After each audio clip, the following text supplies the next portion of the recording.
Hey guys, welcome back to Sassafras Street. Today I'm going to be talking a little bit about some of the curriculum that I'm going to be using with the kids this year. I'm using some new stuff this year that I have been reading about for a while, but I'm also using some stuff that I already used with the girls years ago just because I like it and I like the way that it teaches and it works. So if you like videos like this, make sure you hit the like button, and also don't forget to subscribe and hit that little bell because I'll probably be doing a couple of these videos until I've shown you guys everything that we're using this year. And I'm also going to talk about some of the other books I got just to fill in the gaps for like when the kids need something for busy time or quiet time, because I do usually schedule quiet time into every day, and during school it's going to be even more important because there's going to be times when the kids have to be quiet or even take a nap when other kids are schooling. So I'm going to do that in a separate video. So let's jump into the video. So the first thing that I'm going to talk about is math. When we homeschooled years ago, I used a curriculum called Horizons. It's by Alpha and Omega, I'm pretty sure. It was amazing. I like it because, first of all, I know a lot of people are moving towards curriculum that's on the computer or the internet, and I really don't like that for two reasons. The first reason is I like having a book that we can take wherever we go. So we can homeschool on the go, we can go to the park, we can homeschool while on vacation, we can do whatever we need to do. That's the glory of homeschooling, is you can homeschool wherever you want to homeschool. The second thing is when your work is on the computer, 9 times out of 10, you have a time limit. You have to get it done. You have to spend a certain amount of time doing it, and then it grades it for you, and you cannot go back and redo it. Sometimes you can, depending on what the curriculum is, but I like to teach mastery instead of volume of knowledge. So if a kid isn't getting something, it's not a take this test, get a C, pass, move on. You're going to keep working on it, and we're going to keep going over the same stuff until you get an A or you pass it with flying colors. So for that reason, I don't want to have a curriculum on the computer that does that for me, because I need to be able to judge why my kid is making a mistake, what they made a mistake on, and do they truly know what they've learned or not. So, and also, I don't have 5 computers. Well, 4, because Maisie's technically not doing school this year. But I don't have 4 computers, so I'm not really interested in toting around 4 laptops or being stuck at home because they have to be using a computer. So, like I said before, the books, they go places. So, there's that. I'm using the Horizons math curriculum, and I actually decided after tons and tons of research to just use it for all 4 kids. It's designed to keep you a grade level ahead of what they're supposed to be. When they went into public school, they made them do a placement test, and they were beyond good in everything that they did. So I think this curriculum works and does what it's supposed to do. The other thing that I like about it is it is self-taught. So I'm not sitting there reading and teaching and spending tons of time trying to teach them. They read the directions, they do the practice questions, they do the work, and it's super easy. The thing I like about it is it builds on itself, but then it also reiterates what they're learning multiple times. So you don't just learn about place value this day, and then you start learning about money this day, and then you start learning about, you know, something else this day. It teaches you place value, and then you're learning money and you're learning place value with that, and then you might be learning something else and you're learning place value with that. So it reiterates the lessons, and I think that's why it's so good at teaching what it teaches, because it's constantly reiterating what you're learning. Here's the first grade math, for instance. This is the math work that Olivia has to do for first grade. This is pretty far down in the book. She's counting by 6s. She's drawing a line to match the number tally. And this is considered one lesson. So, like, one page is a lesson. So she'll do the front of the page and the back of the page. And that's it. And I'm going to be honest with you, I have been looking through this book for first grade. Almost 90% of the first book. Now she'll have 2 books that she has to get done by the end of the year. 90% of this first book, she's gonna know already. So there are a couple things she might be iffy on, but her kindergarten teacher was amazing. And I don't know if that's generally what they learn in kindergarten or not, but she was amazing. We loved her, and she teaches her kids, and they know their stuff. So she's not gonna have any problem completing this. And I can honestly tell you, with how quickly she's gonna do one lesson, she probably will do 2 or 3 lessons a day. So she's probably gonna get done math sometime in January, I think. If I have calculated it correctly, she's probably gonna be done her math by January for the entire year. I may spread it out just to make sure she has something to do, because I have a feeling the other subjects that she's working on will be just as easy for her. But that's kind of the way this curriculum went when we used it before. We did it for 3 years. And I used this. I started out with Abeka, and it was so hard. It was not user-friendly. Now, some people, they can teach that way. Abeka, for me, it did not cut it. Like, I need something that gives me the words to say. I need something that can lead me and show me how to teach my children what they need to know, because I'm not a teacher. I'm not. And I think that's what a lot of people get hung up on with homeschooling, is they feel like they could never teach their kids. I'm going to be the first one to say to you, I probably can't. I know a lot of this stuff, obviously, first grade, whatever, but I need something that's going to show me what to say and how to teach it. And this curriculum rocks. So basically, read the directions, do the work. If I need to help them a little bit, I will, but 9 times out of 10, especially at this age, they didn't really need it. That was math. I'm going to do the same thing with Bethany. Now, hers looks a little bit more tricky, obviously, because hers is 6th grade math. She's got a lot of like long division and multiplying big numbers, all kinds of stuff. I'm actually looking forward to Natalie doing hers.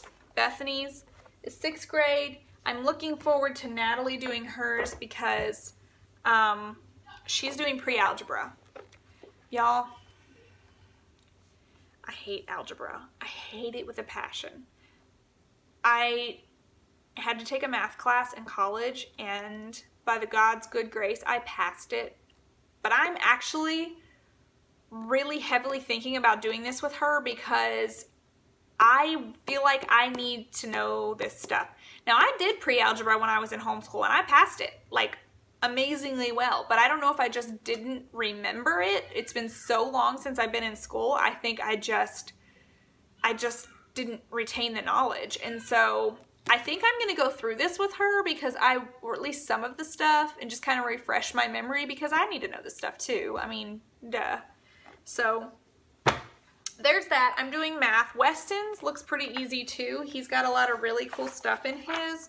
He's in 3rd grade this year. He's working on multiplication and some other really fun stuff. And one thing I did notice, though, that they don't do in public school is they do not make you memorize your times tables. And that is something that we are going to do because it just saves you so much time doing math when you already know. We're going to be doing that. That's like the first order of business for the older 2 girls, especially if they don't know them, they're going to have to know them. So, but I think we're going to be doing it with all of them. Even Olivia has worked out how to do multiplication in her head. And so I think that we're just probably all going to do it as a group. And I think it will be perfect. So I'm actually using Horizons in almost all of the younger 2's curriculum. They're doing spelling and vocabulary, Horizons, and they're doing phonics and reading. And that will be their writing as well. The phonics and reading requires a lot of writing, if you can see.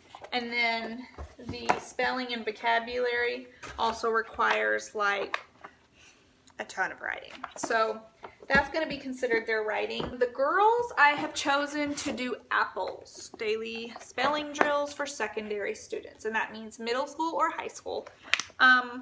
These books, I my mom actually told me about these because we did them when we were homeschooled. And they're called apples. And basically this teaches you all the good stuff about spelling and leaves out all the crazy hard stuff. It doesn't teach you the exceptions to the rule until you have learned the rule solidly. So like it might tell you that OO says a certain sound, and you're going to learn all the words that say the same exact sound. You're going to learn the spelling until it's solidified in your brain. And then, closer to the end of the book, you're going to learn the exceptions to the rules. Once you know the other stuff. Now, here's the only thing I'm worried about with these. Both of my girls are amazing at spelling. Neither one of them have ever had a problem. So I feel like this curriculum would probably be better for Winston when he gets older, depending on how he progresses with his spelling. He doesn't have an issue with it right now. He actually does really well with it, but I feel like he might later on. So I hope not, but if he does, this is definitely a curriculum we'll be using. It's a Christian-based curriculum. A lot of the work is done from Bible verses or teaching life lessons. So it talks about spiritual armor and the sword of the Spirit, and I mean, if you can see, I don't know if you can see there, but those are actual Bible verses in there. Using this kind of stuff as much as I can, I feel like it's just helping solidify their faith, because they're the things that we talk about all the time and we go to church and we hear and that we study are being given to them through their everyday curriculum. If I could find a Christian curriculum for what we were doing, that's what I focused on using. And that Horizons is it is a Christian curriculum as well. It's not as heavy on the Christian stuff as this Apples is, but whenever it can throw it in there, it does, and I like that. So the other thing I'm going to be using for the girls for grammar is called the Winston Grammar Program. And I don't know if I actually used this when I was in school. I think my brothers did, but I don't know if I did. I think I was kind of past this before. But I can't remember. It's been so long ago. If I did, it was in middle school, and I don't remember half the stuff from middle school. Basically what it has, instead of teaching you like this is a noun, this is a verb, stuff like that, it gives you cards. So you build on the cards. You start out just knowing like what a noun is, and you make sentences using the nouns. You lay them out literally in front of you. It's very hands-on. And then, you know, the next week you might learn verbs. And so you're going to do sentences, and you're going to lay out your sentence and do nouns and verbs, and you build on it every single week.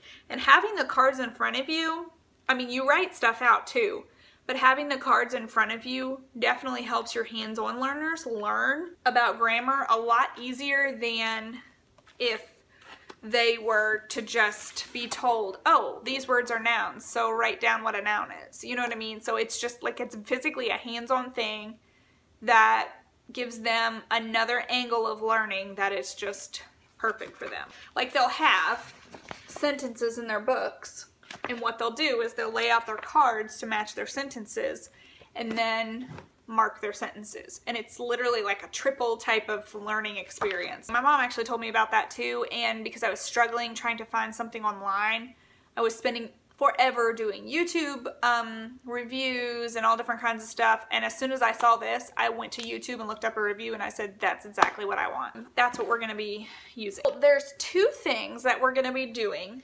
together as a family. The first thing is science. I loved when I was in school doing unit studies because we all did it together as a group. We could collaborate. We went to the library. We all picked different books and brought all the information that we learned from the books together. And so everybody just, I felt like, got a bigger experience and understanding as a whole of the subject. So this year for science, I chose Exploring Creation with Human Anatomy and Physiology. Now these books, it's called the Young Explorer series, all of them start with exploring creation, and then they have like different things that they learn. So some things are, and I feel like we'll probably just keep going through the series until we get all of them done, depending on if we like this year or not. But they have like, this one is under Exploring Creation with Human Anatomy and Physiology. Then they have one that's like Exploring Creation with Land Animals of the Second Day, or of birds of the third day, or flying creatures, or whatever. Like, those aren't the exact titles, but you guys get my understanding. Like, they use different parts of creation to teach science, which I love. Like, I love the idea of that. I remember when we did a study on creation in, I think it was high school even that we did it. But I loved it. Like, I could not get enough of learning the different, when I can make something in the Bible connect to something that's, like, scientific. Like, I don't know why, and I don't even love science, but for me, like, I just think it's really cool. So, I've always loved stuff like that. So, I think that this is going to be really fun to do. Basically, we'll read, you know, a lesson a day, and we will go through and do, like, the little projects in here. The other thing that I got along with this is called their anatomy notebooking journals. I got one for each kid. There's a junior and then there's a regular. And I got the junior for the younger two. After looking through it, I almost feel like I need to get the regular for Winston. But we're just going to do the junior this year, and if I end up needing to copy some of the stuff out of this for him, then I will, the regular. But basically it correlates with your lesson that you're doing, and they draw a picture and maybe name what it's talking about. In the older one, there's crossword puzzles, there's vocabulary. One thing I'm super excited about with this is there's also copy work, which are Bible verses. And there's a print version and a cursive version, which I'm super excited about because the kids will be doing both of those things, and this can count as part of their writing too. So between this and the other stuff they're going to be doing, they're going to have plenty of writing. Let's see, the junior has it has some crosswords, but they're like very basic. It has coloring pages, and I don't know if you can see this. Like this, they would actually cut out and glue the vocabulary terms in the correct place. Let's see, let me see if I can find one. Yeah, right here. This is a brain, and they'll have to label the different parts. So I think it'll be really fun. Like, there's all kinds of stuff in there. There's all kinds of hands-on things that we're going to be doing together.